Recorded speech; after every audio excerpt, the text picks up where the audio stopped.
I just got done with a lot of work. Now it's time for a video. Today's video is on a very relevant comment that I actually saw when I was going through my channel. And by the way, yay for the comments! We're getting more activity on the channel after the hiatus. So let's read what the comment was and then we'll get into it. So the comment was made by, if I get this right, Tamara Hofrizenkovich 5408. And okay, so this person is from Chile, yes. And I know where that is, South America, like to the west, right? Very mountainous place. And it's very like long too. But anyway, this is what Tamara, I'm just gonna say Tamara, commented. And let's see it. So she said, "Hi, I have never tried HelloTalk, but with Duolingo." Oh, by the way, this comment was under the HelloTalk versus Duolingo.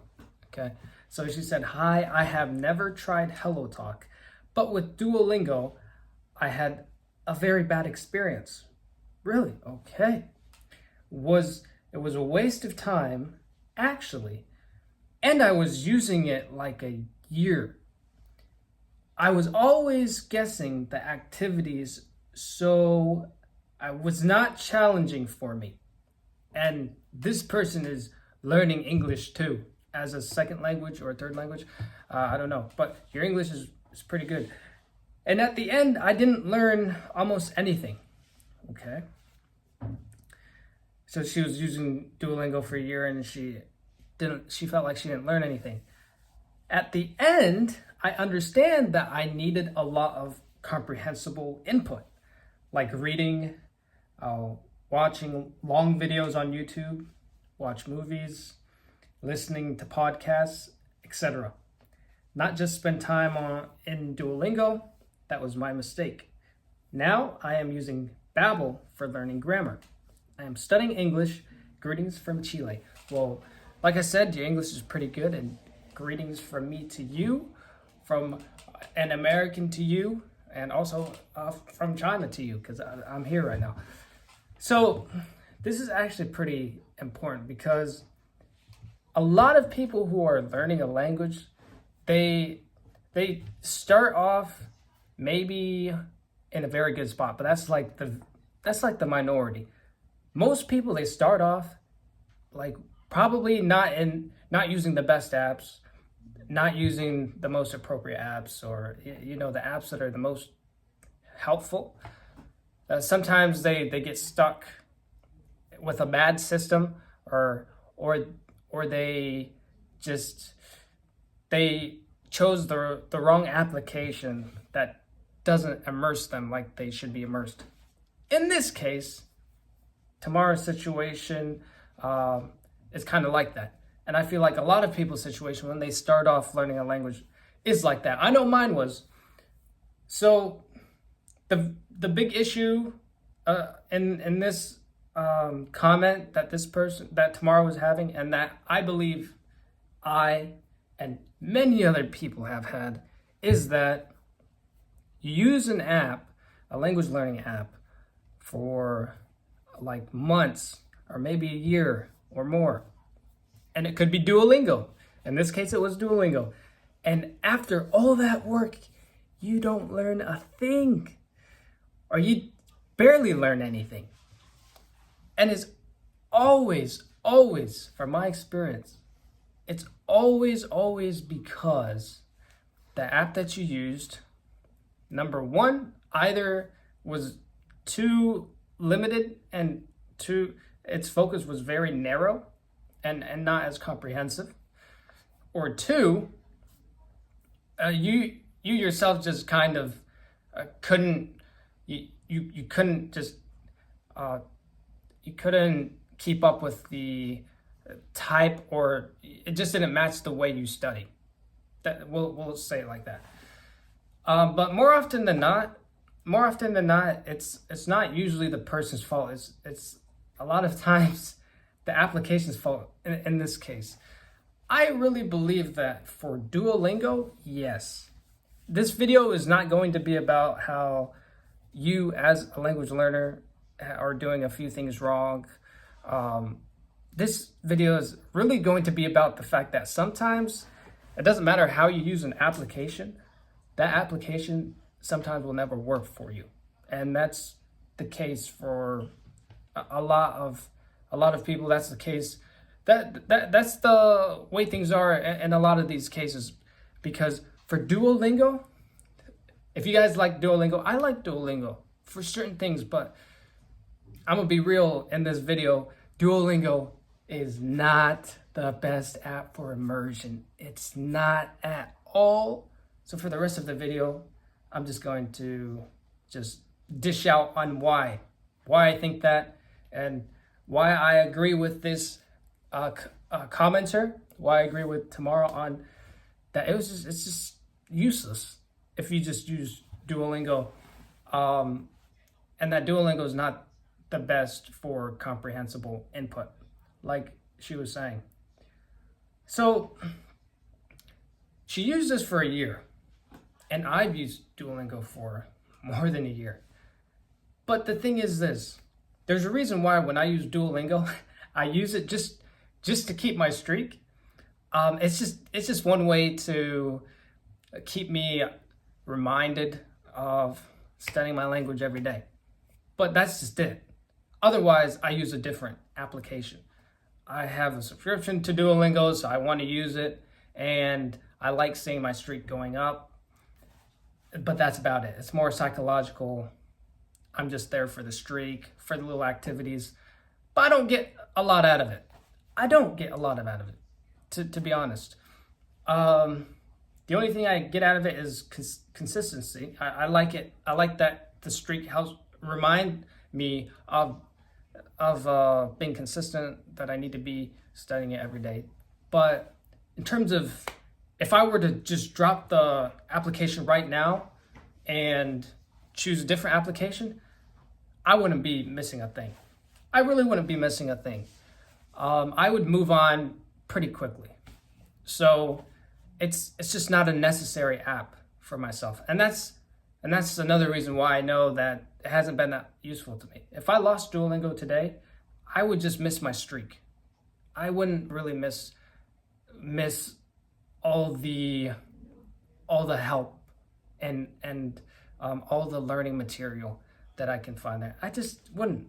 It's just good for like practicing your grammatical sentences, and that's just it. But I can get that somewhere else. But Duolingo is really good there. It's just that it's not enough. So that's basically it. That's the entire point of this video, is that, yeah, Duolingo is not enough. So what's enough? HelloTalk. Babbel. She mentioned Babbel. I've heard of Babbel, obviously. I've heard it in advertisements. I've heard it in language learning circles. But I didn't use it myself because I'm a HelloTalk guy. I was Duolingo guy. I guess you could still say I'm a Duolingo guy. I'm just real about Duolingo. I'm a HelloTalk guy. I think now I'm more of a HelloTalk guy. On HelloTalk, you can talk with native speakers, voice call with them, text message with them. You could go on live, like recording face to face, like FaceTiming with them, and with a whole room. Like you could go on live rooms. You could post about what you're learning, or just post it like you're posting on Instagram about yourself or whatever content you want. That is the definition of immersion, an immersive language learning application. And that's what HelloTalk can do for a language learner. Babbel, I'm guessing, does that. I didn't use Babbel, like I said. But Duolingo is just, it's too restricted. It's too limited in its scope, in its material, its features. They're all just so limited. It needs to have that interactive feature where you're talking with natives, or where somehow you're getting feedback from natives or something, you know, instead of just these automated sentences. So that's really all. I mean, there's more to say, but for this video, that's what I wanted to comment on or respond to pertaining to this comment.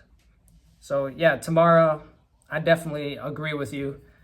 Duolingo is not that useful for comprehensible input.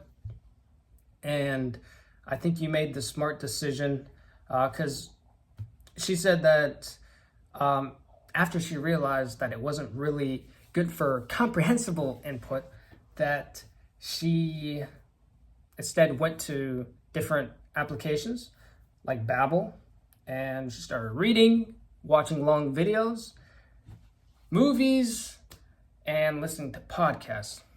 You know, I've mentioned on this channel, and I need to watch more too. It's very busy in the semester and everything. I just got done finishing a bunch of programming. But I like watching Chinese Corner, the two, like 大叔, 中文, like the uncles that the Chinese, there's like 3 or 4 Chinese uncles that have the podcast. And I like watching like Chinese Made Easy. There's a bunch of channels. I like watching podcast format, longer format, but you know what I really love watching? I love watching Peppa Pig on Bilibili, the Chinese version, obviously. And that, to me, is my go-to TV show, because sure, I could watch those drama shows and everything, blah, blah, blah, but I'm really after the words. So I like starting where I can actually learn the words themselves.